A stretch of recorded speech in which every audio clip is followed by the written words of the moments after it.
I worked at a small, family-owned pizza shop just outside of town.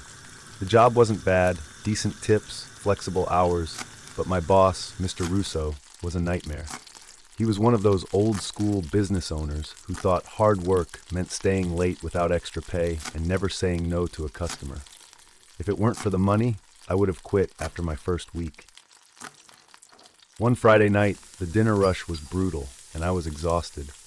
By 10 p.m., things finally started slowing down, and I was counting down the minutes until closing. That's when Mr. Russo came out of his office, holding a pizza box. "Got one last delivery," he said, sliding the receipt toward me. I groaned as I picked it up. The address was on the outskirts of town, almost 30 minutes away. "Mr. Russo, we close in 30 minutes, I pointed out. He just waved me off. "They called ahead and paid already.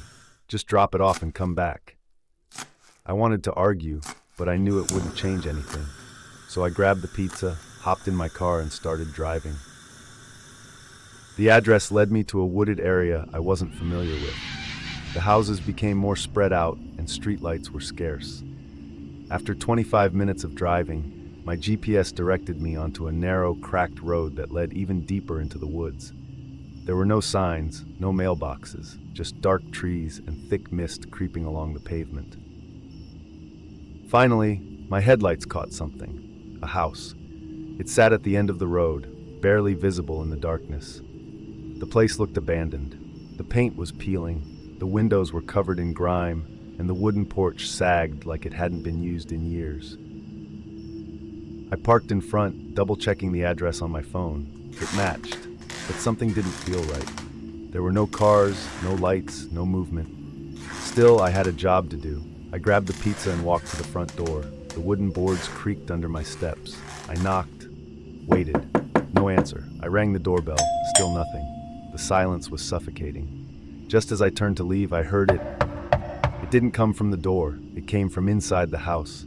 My stomach twisted. I stepped back, glancing at the windows. Nothing. No movement. No sign of life. Then slowly, the front door creaked open about an inch. A single eye peered through the gap. It was bloodshot, wide, unblinking. A man's voice rasped from the darkness. "Come in." Nope, absolutely not. I took a step back, forcing a nervous laugh. I can just leave the pizza here." The eye vanished. For a second, there was only silence. Then I heard it again, knocking, but this time it came from behind me. I spun around, my breath catching in my throat. My car was still there, untouched. The road was empty, but I swore someone had just knocked right next to me. I turned back to the house. The door was now open wider, revealing only darkness inside. No sign of the person. My instincts screamed at me to leave.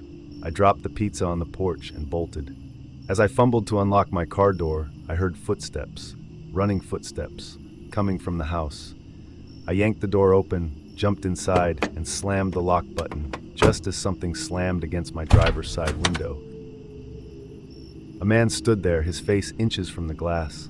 He was grinning. His teeth were yellow, jagged, his hand pressed against the window, fingers twitching. "Why are you leaving?" he whispered. I didn't answer. I didn't even breathe. I threw the car into reverse, tires screeching as I backed onto the main road. The man didn't chase me. He just stood there, watching, grinning. I didn't stop driving until I reached the shop.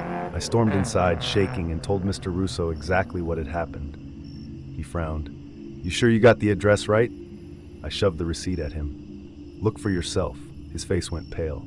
"That's impossible," he muttered. "That house, it's been empty for years." I quit the next day.